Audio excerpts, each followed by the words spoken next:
Hey everyone, welcome back to the question number 5 of exercise 4.2 of class 10th।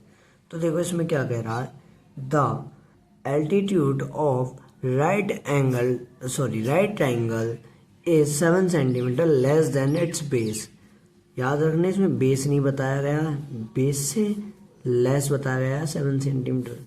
ये ही चीज़ें होती हैं जो हमें क्वेश्चन में देखनी होती हैं, इन्हीं के थ्रू हम सॉल्व कर पाते हैं।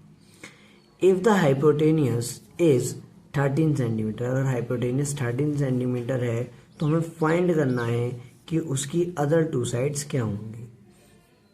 अब देखो हमसे क्या कहा गया है कि ये हमारा एक राइट एंगल ट्रायंगल है, ठीक है, रफ फिगर है, इतना नोटिस मत करना, ठीक है। ये हमारा एक राइट एंगल ट्रायंगल है, ठीक है। अब इसमें क्या है कि हाइपोटेनियस 13 सेंटीमीटर हो गया। हाइपोटेनियस ये वाली साइड होती है सबसे लार्जेस्ट साइड, और ये बेस साइड कहलाती है, ये परपेंडिकुलर साइड कहलाती है, ठीक है। अब देखो हमें बेस से 7 सेंटीमीटर जो है कम है हमारी जो एल्टीट्यूड है, मतलब एल्टीट्यूड का मतलब हाइट ऑफ ट्रायंगल, ठीक है। अब अगर हम बेस को कंसिडर कर लें x, तो इसका मतलब एल्टीट्यूड क्या होगा, x माइनस 7 सेंटीमीटर में है, तो ये सब भी सेंटीमीटर में हो जाएंगे, ठीक है। समझ रहे हो, इतना समझ में आया। अब इसके आगे चलते हैं, पहले इसको लैंग्वेज में लिख लो।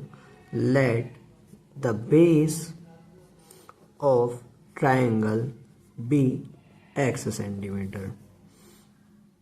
तो इसकी वजह से एल्टीट्यूड कितना हो जाएगा, एल्टीट्यूड ऑफ ट्रायंगल जो हो जाएगा वो हो जाएगा x माइनस 7 सेंटीमीटर। अब देखो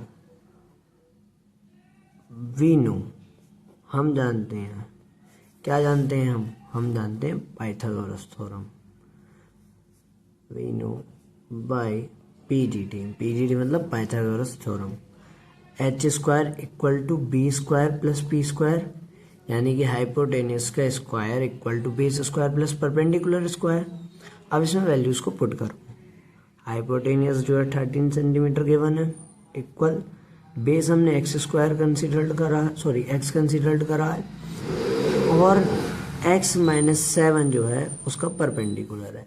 अब इसके स्क्वायर करा, 13 का 169 इक्वल एक्स स्क्वायर प्लस ये क्या बन गया, एक्स माइनस 7, यानी कि सॉरी ए माइनस बी के टर्म में बन गया। तो ए माइनस बी का होल स्क्वायर जो होता है, ए माइनस बी का whole square equal to a square plus b square minus 2ab, ठीक है। ये रही आइडेंटिटी। तो ए की जगह 7 है तो ये होगा एक्स स्क्वायर प्लस बी की जगह पर 7 है, ए की जगह पर x था, बी की जगह पर 7 है, तो ए किससे हो गया एक्स स्क्वायर। अब बी क्या, बी है 7, तो ये हो जाएगा 49 माइनस 2, ए के प्लेस पर x पुट कर दो, बी के प्लेस पर 7 पुट कर दो। 169 equal x square plus 49 minus 7 two 14x। अब देखो इधर 0 रख लो और 169 को इधर भेज दो, तो ये हो गया 2x square minus 14x plus 49 minus 169।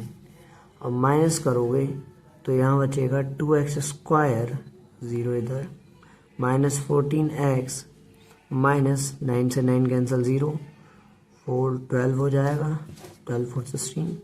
अब देखो यहाँ 2 कॉमन ले सकते हैं, तो 0 x square minus 7x minus 3, ठीक है। इसको ऐसे स्टैंडर्ड फॉर्म में लिख दो, थोड़ा सॉल्यूशन करना आसान लगता है हमको, वरना ये अजीब दिखता है, ठीक है।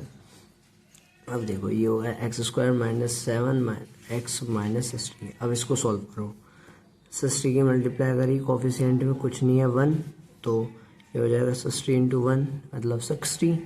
अब 60 के फैक्टर करोगे, 60 इंटू 1, 2 इंटू 30, 3 इंटू 20।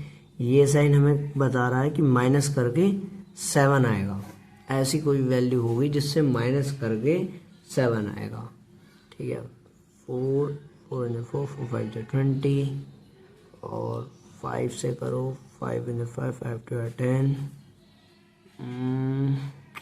2 और 7 हाँ देखो 12 में से 5 गए यानी कि 12 माइनस 5 करोगे तो वो 7 के इक्वल होगा और मल्टीप्लाई के फैक्टर 60 के इक्वल होंगे।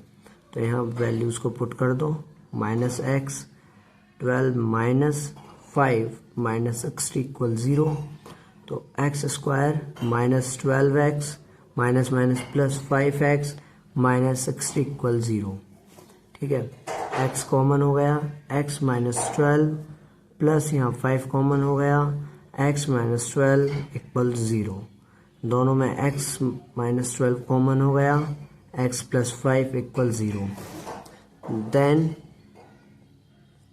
इसके बाद क्या होगा, देन x माइनस 12 इक्वल 0 यानी कि x इक्वल टू 12 और x प्लस 5 इक्वल 0 यानी कि x इक्वल टू -5। अब हम जानते हैं कोई भी अगर लेंथ है तो वो पॉजिटिव में होगी, क्योंकि माइनस में लेंथ आना पॉसिबल ही नहीं है ना। अगर आप किसी चीज़ को नापोगे जब ही तो नापोगे जब वो होगी। अब मैं कह रहा हूँ कि आप ये लाइन नापो, अब ये लाइन अब जब ही तो नाप पा रहे हो जब ये है, तो ये तो पॉजिटिव होगी, कुछ ना कुछ तो होगी। तो इसलिए हम कंसिडर करेंगे 12 को एज अ बेस। तो देखो since length is always in positive, so x is considered as 12। Hence इस तरीके से जो हमारा बेस हो जाएगा वो हो जाएगा x सेंटीमीटर इक्वल 12 सेंटीमीटर और जो हमारा एल्टीट्यूड हो जाएगा वो हो जाएगा x माइनस 7 सेंटीमीटर यानी कि 12 माइनस 7 सेंटीमीटर, जिसका मतलब हो गया ये 5 सेंटीमीटर। ठीक है, आई होप आपको ये क्वेश्चन समझ में आया होगा, काफ़ी इजी क्वेश्चन है। थैंक्स फॉर वॉचिंग दिस, मिलते हैं नेक्स्ट वीडियो।